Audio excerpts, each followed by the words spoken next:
Amém. Shalom, shalom, bom dia. Hoje nós vamos fazer a leitura na versão NVI, 1 João capítulo 4 e 5 e Isaías 31. 1 João capítulo 4. Como discernir os espíritos? Amados, não creio em qualquer espírito, mas examine os espíritos para ver se eles procedem de Deus. Porque muitos falsos profetas têm saído pelo mundo. Vocês podem reconhecer o Espírito de Deus deste modo. Todo espírito que confessa que Jesus Cristo veio em carne procede de Deus, mas todo espírito que não confessa Jesus não procede de Deus. Esse é o espírito do anticristo, acerca do qual vocês ouviram que está vindo e agora já está no mundo. Filhinhos, vocês são de Deus e os venceram, porque aquele que está em vocês é maior do que aquele que está no mundo. Eles vêm do mundo, por isso os que falam procedem do mundo, e o mundo os ouve. Nós viemos de Deus, e todo aquele que conhece a Deus nos ouve. Mas quem não vem de Deus não nos ouve. Dessa forma, reconhecemos o espírito da verdade e o espírito do erro. O amor de Deus. Amados, amemos uns aos outros, pois o amor procede de Deus. Aquele que ama é nascido de Deus e conhece a Deus. Quem não ama não conhece a Deus, porque Deus é amor. Foi assim que Deus manifestou seu amor entre nós, enviou seu Filho unigênito ao mundo, para que pudéssemos viver por meio dele. Nisto consiste o amor, não em que nós tenhamos amado a Deus, mas em que ele nos amou e enviou seu Filho como propiciação pelos nossos pecados. Amados, visto que Deus assim nos amou, nós também devemos amar uns aos outros. Ninguém jamais viu a Deus. Se amarmos uns aos outros, Deus permanece em nós e o seu amor está aperfeiçoado em nós. Sabemos que permanecemos nele e ele em nós, porque ele nos deu do seu Espírito. E vimos e testemunhamos que o Pai enviou seu Filho para ser o Salvador do mundo. Se alguém confessa publicamente que Jesus é o Filho de Deus, Deus permanece nele e ele em Deus. Assim, conhecemos o amor que Deus tem por nós e confiamos nesse amor. Deus é amor. Todo aquele que permanece no amor permanece em Deus e Deus nele. Dessa forma, o amor está aperfeiçoado entre nós, para que no dia do juízo tenhamos confiança, porque neste mundo somos como ele. No amor não há medo, ao contrário, o perfeito amor expulsa o medo, porque o medo supõe castigo. Aquele que tem medo não está aperfeiçoado no amor. Nós amamos porque ele nos amou primeiro. Se alguém afirmar, eu amo a Deus, mas odiar seu irmão, é mentiroso. Pois quem não ama ao seu irmão, a quem não vê, não pode amar a Deus, a quem não vê. Ele nos deu este mandamento: quem ama a Deus, ame também o seu irmão. Capítulo 5. A fé no Filho de Deus. Todo aquele que crer que Jesus é o Cristo e nascido de Deus, e todo aquele que ama o Pai, ama também aquele que foi gerado, o que dele foi gerado. Assim sabemos que amamos os filhos de Deus, amando a Deus e obedecendo aos seus mandamentos. Porque nisso consiste o amor a Deus, em obedecer aos seus mandamentos. E os seus mandamentos não são pesados. O que é nascido de Deus vence o mundo, e esta é a vitória que vence o mundo, a nossa fé. Quem é que vence o mundo?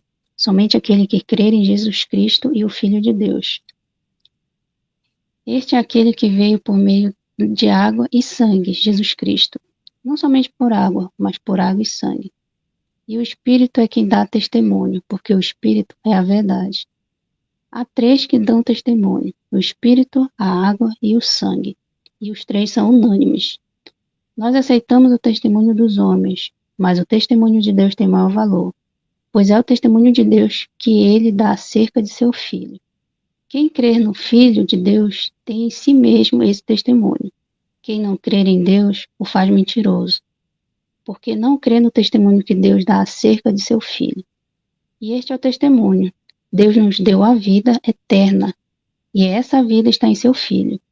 Quem tem o Filho tem a vida. Quem não tem o Filho de Deus não tem a vida. Observações finais.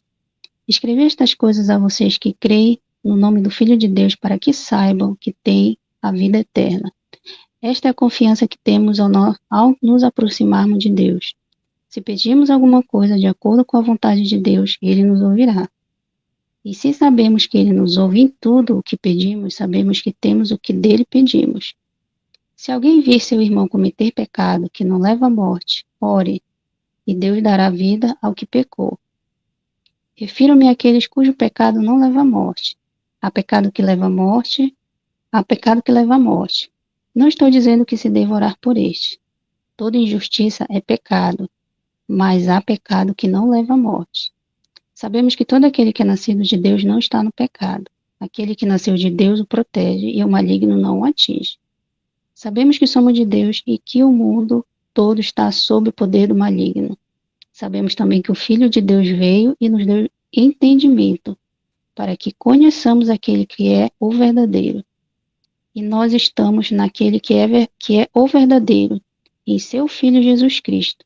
Este é o verdadeiro Deus e a vida eterna. Filhinhos, guardem-se dos ídolos. O presbítero, a senhora eleita e a seus filhos, a quem amo na verdade. E não apenas os amo, mas também todos os que conhecem a verdade. Por causa da verdade que permanece em nós e estará conosco para sempre. A graça e a misericórdia e a paz da parte de Deus, Pai e de Jesus Cristo, seu Filho, estarão conosco em verdade e em amor. Ao encontrar alguns de seus filhos, muito me alegrei, pois eles estão andando na verdade, conforme o mandamento que recebemos do Pai. E agora eu lhe peço, Senhora, não como se estivesse escrevendo um mandamento novo, mas o que já tínhamos desde o princípio, que amemos uns aos outros. Este é o amor, e andemos em obediência aos seus mandamentos. Como você já tem ouvido desde o princípio, o mandamento é este, que vocês andem em amor. De fato, muitos enganadores têm saído pelo mundo, os quais não confessam que Jesus Cristo veio em corpo. Tal é o enganador, é o anticristo. Tenham cuidado para que vocês não destruam o fruto do nosso trabalho, antes sejam recompensados plenamente. Todo aquele que não permanece no ensino de Cristo, mas vai além dele, não tem Deus. Quem permanece no ensino tem o Pai e também o Filho. Se alguém chegar a vocês e não trouxer esse ensino, não o recebam em casa, nem o saúdem, pois quem o saúda torna-se participante das suas obras malignas. Tenho muito o que escrever a vocês, mas não é meu propósito fazê-lo com papel e tinta. Em vez disso, espero visitá-los e falar com vocês face a face, para que a nossa alegria seja completa. Os filhos da sua irmã eleita enviam saudações. O presbítero amado Gaio, a quem amo de verdade. Amado, oro para que você tenha boa saúde e tudo corra bem, pois assim como vai bem a sua alma. Muito me alegrei ao receber a visita de alguns irmãos que falaram a respeito da sua fidelidade e como continua andando na verdade. Não tenho alegria maior do que ouvir que meus filhos estão andando na verdade. Amado, você é fiel no que está fazendo pelos irmãos, apesar de não os conhecer. Eles falaram à igreja a respeito desse seu amor. Você fará bem se os encaminhar em sua viagem de modo agradável a Deus, pois foi por causa do nome que eles saíram, sem perceber ajuda alguma dos gentios. Pois nosso dever receber com hospitalidade irmãos como esses, para que nos tornemos cooperadores em favor da verdade. Escrevi à igreja, mas Diótrefes, que gosta muito de ser o mais importante entre eles, não nos recebe. Portanto, se eu for, chamarei a atenção dele para o que está fazendo com suas palavras maldosas contra nós. Não satisfeito com isso, ele se recusa a receber os irmãos, impede os que desejam recebê-los e os expulsa da igreja. Amado, não imite o que é mal, mas sim o que é bom. Aquele que faz o que é bem é de Deus. Aquele que faz o mal não viu a Deus. Quanto a Demétrio, todos falam bem dele, e a própria verdade testemunha a seu favor. Nós também testemunhamos, e você sabe que o nosso testemunho é verdadeiro. Tenho muito a escrever, mas não desejo fazê-lo com pena e tinta. Espero vê-lo em breve, e então conversaremos face a face. A paz seja com você. Os amigos daqui enviam saudações. Saúde Saúde os amigos daí, um por um. Isaías capítulo 31. Ai dos que confiam no Egito. Ai dos que confiam, desce ao Egito em busca de ajuda, que contam com cavalos. Eles confiam na multidão dos seus carros e na grande força dos seus cavaleiros, mas não olham para o Santo de Israel, nem buscam a ajuda que vem do Senhor. Contudo, ele também é sábio e pode trazer a desgraça. Ele não volta atrás de suas palavras. Ele se levantará contra a casa dos perversos, contra quem ajuda os maus. Mas os egípcios são homens, não Deus. Seus cavalos são carne, não espírito. Quando o Senhor estender a mão, aquele que ajuda tropeçará, aquele que é ajudado cairá. Ambos perecerão juntos. Assim me diz o Senhor, assim como quando o leão grande, ruge ao lado da presa, e contra ele se junta um bando de pastores, e ele não se intimida com os gritos deles e não se perturba com o seu clamor. Assim o Senhor dos Exércitos descerá para combater nas alturas do monte Sião. Como as aves dão proteção aos filhotes com suas asas, o Senhor dos Exércitos protegerá. O Senhor dos Exércitos protegerá Jerusalém. Ele a protegerá e a livrará. Ele a poupará e a salvará. Voltem para aquele contra quem vocês se revoltaram tão tremendamente, os israelitas. Pois naquele dia cada um de vocês rejeitará os ídolos de prata e de ouro que suas mãos pecaminosas fizeram. A Assíria cairá por uma espada que não é de homens, uma espada não de mortais. A devorará. Todos fugirão da espada, e os seus jovens serão sujeitos a trabalhos forçados. Sua fortaleza cairá por causa do pavor, e ao ver a bandeira da batalha, seus líderes entrarão em pânico, anuncia o Senhor, cujo fogo está em Sião, cuja fornalha está em Jerusalém. Amém. Obrigada, Bruna. Queridos, é muito forte, né? Muito forte mesmo. Vamos fazer uma análise, né? Rapidamente aqui, sobre a 1 João 4, né? A gente vai ver que aqui essa carta de João foi escrita em um tempo de muita confusão espiritual, né? Muitos falsos mestres, falsos profetas, falsas doutrinas estavam surgindo, né? E essas doutrinas, elas faziam o quê? Elas tentavam distorcer a identidade de Yeshua, a identidade de Jesus, e confundir as pessoas, né? Essa era a intenção. Então, em 1 João 4, a gente já vem aqui vendo um alerta, né? Um alerta profético e um convite ao discernimento, que continua para nós também nos tempos de hoje. Esse convite ao discernimento, um convite também ao amor verdadeiro e à permanência em Deus. A gente vai ver que nos versículos de 1 a 3, né, esse discernimento que o Senhor nos pede aqui, o discernimento de espíritos. 1 João 4:1 vai dizer: amados, não creias a todo espírito, mas provai se os espíritos são de Deus, porque já muitos falsos profetas se têm levantado no mundo. Olha como que a palavra é tão viva, é tão verdadeira e tão real e tão no dia de hoje, né? João, ele nos ensina que nem toda manifestação espiritual é de Deus, porque é necessário que a gente venha provar o Espírito, discernir, né? Quem confessa Yeshua, né? Que Yeshua veio como carne, como Filho de Deus encarnado.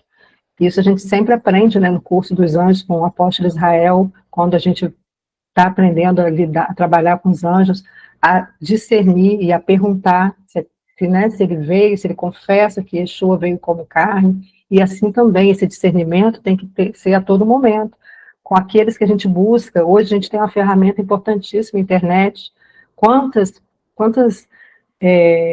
palavras maravilhosas a gente tem ouvido, mas será que aquilo ali está vindo de um homem que é de Deus, de um homem que segue aquilo que é de Deus?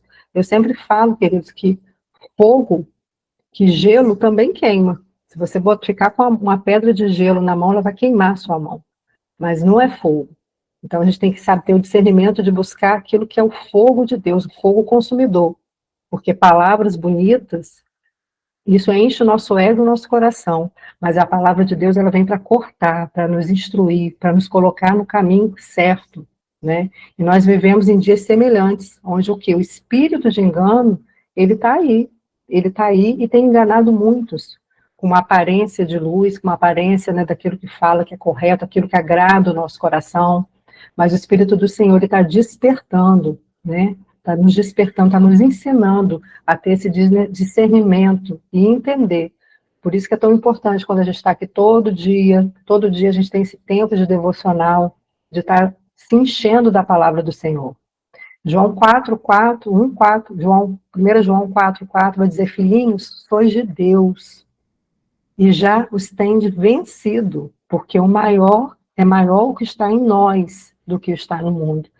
E isso é algo que a gente tem que lembrar todos os dias, querido. Todos os dias vai aparecer gigantes para que a gente possa enfrentar. Mas todos os dias a gente tem que entender que maior é o que está em nós do que está no mundo. E esse Espírito habita em nós, o Espírito que venceu o mundo. Este é o tempo, queridos, onde nós somos confrontados o tempo inteiro. O tempo inteiro, e precisamos ser fortalecidos e permanecermos na verdade. Né? Muitos têm medo, né? Muitos vivem com medo, apavorados, ansiosos, mas não tenha medo de nada, porque maior é o que está em mim, é o que está em você. E isso é que tem que chegar primeiro em qualquer lugar que estivermos. Qualquer situação que esteja nos causando pavor, aprenda e entenda quem você é em Cristo Jesus, a sua identidade. Esse é o maior medo do inimigo, que a gente descubra quem nós somos em Cristo Jesus, a nossa verdadeira identidade, porque maior é o que está em nós. O inimigo, ele não tem poder de nada. O único poder que ele tem somos nós que damos a ele. Ele não tem arma, ele foi despojado, mas ele tenta buscar as nossas armas. Então, quando você entende quem você é em Cristo Jesus, sua identidade, a verdadeira identidade, acabou, não tem para ele. Então, a presença de Deus, ela tem que ser o quê? Contínua em nós, né? Nós precisamos permanecer em comunhão. Então, nós somos essa habitação, né? E a gente tem que entender que a gente não precisa apenas conhecer Deus de uma forma teórica, né? Esse Deus distante que muitos ainda não conhecem, mas andar em intimidade com Ele, permitindo que Ele nos governe em cada área da nossa vida, né? E o perfeito amor, a palavra de Deus fala que lança fora o medo. Então, quando nós estamos em perfeição com Deus, um com Ele, esse medo não é real na nossa vida, né? Isso não é a gente ter um medo natural, é natural, né? Mas um medo que nos paralisa, isso não vem de Deus, né? Então, nós precisamos aprender a andar em amor, a andar em discernimento, e não em aparências de espiritualidade, mas no verdadeiro amor, né? Não nos deixando o quê? Nos enganar pelo brilho do mundo, e nem por nada, porque maior é o que está em nós. Então, mesmo quando o engano vem se multiplicando, né, no mundo, a gente vê cada vez mais o espírito de engano se multiplicando, os que habitam em Deus, que somos nós permaneceremos firmes. Nós vamos aprender a discernir a verdade e vamos manifestando assim o amor que vence o mundo. Porque nós vamos ser confrontados com o espírito de engano em todo o tempo. Mas qual é a diferença de nós que somos os filhos de Deus? Manifestar o verdadeiro amor. E esse verdadeiro amor é que vence o mundo. É o que nós vamos ser testados em todo o tempo. E aqui em 1 João 5, eu destaquei aqui 5:4, que vai dizer: porque todo o que é nascido de Deus vence o mundo, e esta é a vitória que vence o mundo, a nossa fé. Né? A carta de 1 João, ele vai encerrar com o apóstolo reafirmando, né, os fundamentos da fé cristã. Crer em Jesus, o Filho de Deus, andar em amor, viver em obediência. Isso é o resumo dessa carta, né? Então, o capítulo 5, ele é um resumo profundo da vida espiritual, da nossa vida espiritual, daquele que nasceu de novo. Yeshua, ele revela que a verdadeira vitória sobre o mundo vem da fé e não das obras humanas. Né? João, ele vai declarar que aquele que crê em Yeshua, o Messias nascido de Deus, ele está protegido, ele está guardado. Então, amar a Deus implica guardar também os seus mandamentos, os seus princípios, né? Que não são pesados, queridos. A gente guardar os princípios do Senhor não é pesado, porque o Espírito de Deus, o Espírito de poder, ele nos dá esse poder de obedecer, ele nos ensina, ele nos direciona a isso. Então, a fé, ela é a arma espiritual que rompe, né? Que rompe os decretos desse mundo e vai estabelecer o quê? O reino de Deus aqui na Terra. É a nossa fé que vai estabelecer, que vai nos dar, orientar, porque o Espírito de poder está conosco todos os dias, nos guiando, nos orientando. E 1 João 5, do 6 ao 12, vai dizer que este é aquele que veio por água e sangue, isto é, Jesus Cristo. Não somente com água, mas com água e com sangue. E o Espírito é o que dá testemunha, porque o Espírito é a verdade, pois três são os que manifestam: o Espírito, a água e o sangue. E os três concordam num só.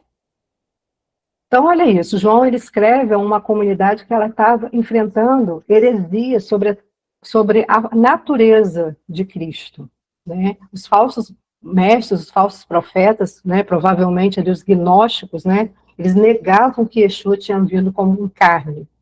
E eles diziam, né, que era apenas um espírito. Muitos acreditavam que Jesus ficava flutuando, né? Falavam isso, o gnosticismo. Então, essa verdade precisava ser exposta, né? E mostrado que sim, que Yeshua ele veio como um homem. E por isso João ele enfatiza três testemunhos que confirmam que Yeshua, né? Quem é Yeshua? A natureza de Yeshua: água, sangue e espírito, mostrando que ele foi o Messias, que ele é o Messias encarnado, totalmente humano. E a água, queridos, ela fala o quê? A água é um testemunho. A água representa o batismo lá de Yeshua no Jordão, onde o pai testificou do filho. Este é meu filho amado, em quem comprazo, está lá em Mateus 3,17. Né? Então, profeticamente, o batismo ele simboliza o início do ministério terreno de Jesus, né? A consagração do Cordeiro que viria tirar o pecado do mundo, que está lá em João 1:29.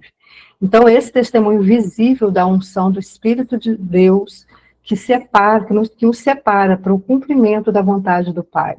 O sangue, ele vai testemunhar, né, o selo ali do ministério terreno de Cristo na cruz, né? Na cruz ele cumpre todo o sacrifício lá, para qual ele veio, derramando sangue que nos purifica do pecado e que nos reconcilia, né, com Deus. Ninguém vai ao Pai se não for através de Yeshua. Não tem como. Então, se você estiver ouvindo qualquer coisa, que Yeshua não é o centro da mensagem, fuja dessa mensagem, porque ele é o centro de todas as coisas. Ninguém conhece a Deus se não for através dele. E João, ele vai enfatizar que ele não veio só com água, mas com água e sangue, ou seja, não veio apenas para ensinar e purificar, mas para nos redimir com o Pai. E o Espírito, ele é o testemunho eterno. O Espírito Santo, ele confirma continuamente essa verdade em nós. É o testemunho interior no nosso coração de todo aquele que crê. Vai falar no verso 6, né? O Espírito é a verdade, né? Então, o Espírito é a voz celestial que mantém o quê? Viva a revelação de quem é Yeshua, testificando dentro de nós, né, dentro do povo de Deus, que ele é o Messias, o Espírito do Senhor vai o quê? Nos dando convicção, porque é ele que nos convence, né, e nos ajudando em obediência na nossa vida espiritual. Então, o Espírito, a água e o sangue concordam em um só propósito. Que propósito é esse? Revelar a glória do Filho e a vida de quem vem por meio dele. Isso é tremendo, queridos. Isso é muito lindo. A vida eterna, ela não é apenas um destino futuro, mas é uma realidade presente para todos nós que temos Yeshua, que cremos nele, que vivemos por ele e para ele, né, todas as coisas aqui, e que aprendemos a obedecer os princípios do Senhor. Então, em Yeshua, esta é a plenitude da vida, está a plenitude da vida, perdão, da comunhão, da glória, tudo está nele. Sem ele, queridos, não há vida, apenas uma existência natural. Enquanto a gente não tem Yeshua, a gente apenas vai vivendo uma vida, né, uma vida vazia, né? Eu, pelo menos, fui assim, creio que todos nós que não temos Yeshua, nós vivemos oco, né? Porque Ele é que traz essa vida em nós. E somente aqueles que permanecem nele terão uma vida verdadeira. Porque Yeshua, Ele é a fonte, Ele é a essência da eternidade. Ele que nos leva até o Pai. Então, a água representa purificação e consagração. O sangue, ele vai representar a redenção e a vitória. E o Espírito, ele representa vida e poder. O Espírito Santo, que é o Espírito de poder. Ele nos dá esse poder. Então, aquele que se alinha, queridos, a esses 3 testemunhos, caminharão em autoridade, santidade e revelação. Aqui, agora. Futuramente, com certeza, mas aqui agora nós precisamos ter isso e manifestar a glória do Senhor. 1 João 5 revela uma chave de governo, queridos, de um governo espiritual. A fé não é apenas crer, mas é governar. A fé nos faz governar. Quem nasceu de Deus, que tem esse DNA, que já reconhece, que sabe sua identidade, ele vence o mundo. E ele não é dominado por nada, por estrutura nenhuma, por Egito nenhum, né? A fé, ela é o quê? Ela é a semente de vitória. Cada vez que você escolhe crer em meio à pressão que a gente vive todos os dias, e todos os dias nós vamos ser levados a isso, e todas as vezes que você crê em meio à pressão, o reino se manifesta em sua vida. E fique atento, porque muitos estão buscando isso em nós. Muitos têm nos visto, têm nos observado. No meio da pressão, quem somos nós? O que você manifesta no meio da pressão? É o desespero? É a ansiedade? Porque isso o mundo também faz. Agora, quem somos nós no meio da pressão? O que nós estamos manifestando? Isso muda não só a nossa vida, mas isso muda toda a frequência ao nosso redor e daqueles que estão ao nosso lado, queridos. Tu pode ter certeza que nós somos a Bíblia de muitos que ainda não conhecem Jesus. Então, cada passo que nós damos, cada manifestação nossa aqui na Terra, tem que manifestar a glória do Senhor, porque isso vai atrair as pessoas. E isso vai fazer com que as pessoas queiram conhecer o seu Deus, não o seu desespero, porque o desespero eles também estão. Como que eles vão querer vir para um Deus que nos traz conforto? Eles continuam no mundo, mas aqueles que vencem o mundo que somos nós, isso vai despertar aqueles que não conhecem a Cristo. E para finalizar, Isaías 31, nós vamos ver o profeta Isaías advertindo o povo de Judá, né, por buscar ajuda no Egito, uma nação fortemente, né, militarmente forte, mas em vez de confiar o quê? No Senhor. E essa atitude simboliza a tentativa humana de resolver problemas espirituais com meios naturais. Tem alguma coisa que nos lembra os dias de hoje? Tudo, né, queridos? Tudo. Isaías 31, 1. Ai dos que descem ao Egito em busca de socorro, e se estribam em cavalos, confiam em carros, porque são muitos, e em cavaleiros, porque são poderosos, mas não se atentam para o Santo de Israel, nem buscam o Senhor. Então, queridos, continua a mesma coisa nos dias de hoje. E o Egito aqui, para nós, hoje é um Egito espiritual, que vai representar o quê? A autossuficiência ao sistema humano. O povo de Deus, em meio da ameaça lá na Síria, buscou o quê? Um refúgio em alianças políticas, militar, um poder militar, e hoje não é diferente. Muitos esquecem, né, e vão buscar com a força do seu próprio braço, e esquecem que o socorro só vem de um lugar, só vem de Deus. Não adianta. Você pode ter a pessoa mais poderosa do seu lado, mas se Deus não estiver com você, isso não vai valer de nada. O socorro vem, é dele. Deus, ele é o único capaz de nos salvar. E Isaías declara que o Senhor é sábio e trará juízo, mas também libertação àqueles que se voltam para ele. Então, se nós estamos voltados para ele, queridos, não tem problema nenhum. Deixa vir um fogo que vier. Você será salvo, você será mantido em segurança. Nós vamos ver também que um convite aqui urgente ao arrependimento. O profeta chama o povo a se afastar dos ídolos e retornar a Deus.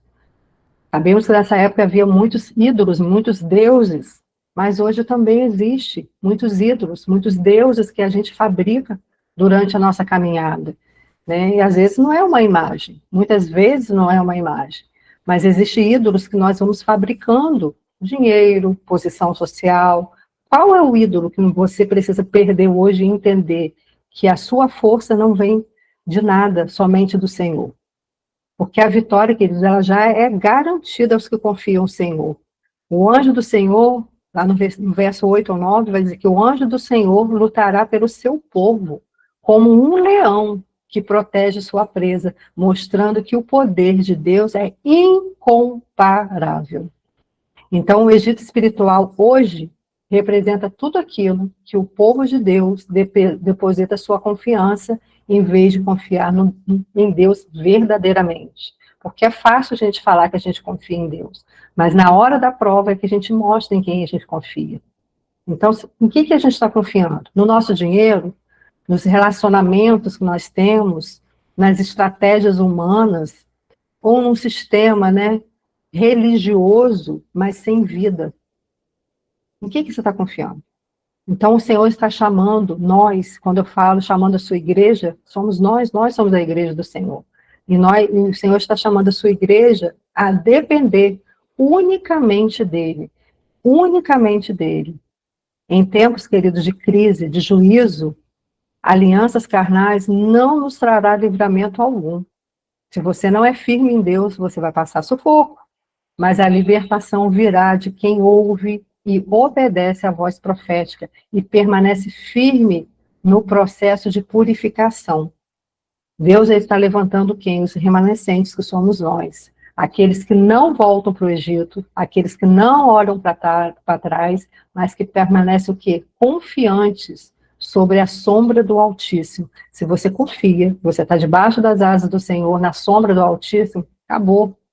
E esses serão, nós seremos os que verão o quê? A intervenção sobrenatural do Senhor. Quando você confia que você está neste lugar, na sombra do Altíssimo, com certeza em tudo na sua vida, nos pequenos detalhes, você começa a ver o sobrenatural do Senhor agindo, né? Como nos dizem que o anjo destruiu lá o exército assírio.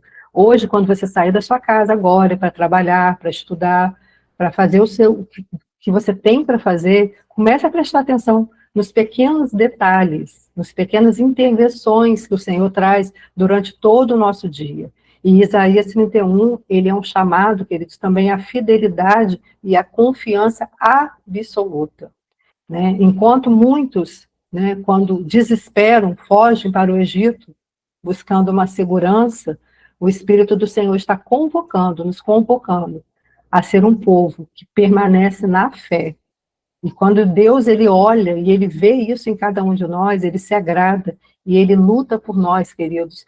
Ele luta por aqueles que não recuam. Testados, todos nós seremos. Aprovados, só quem permanece. Amém, queridos? Que nós tenhamos um bom dia, que o Senhor seja conosco em tudo e que nós possamos refletir e analisar tudo que foi dito aqui e colocar ele em primeiro lugar em tudo. Amém? Shalom, shalom. Até amanhã. Bom dia. Shalom.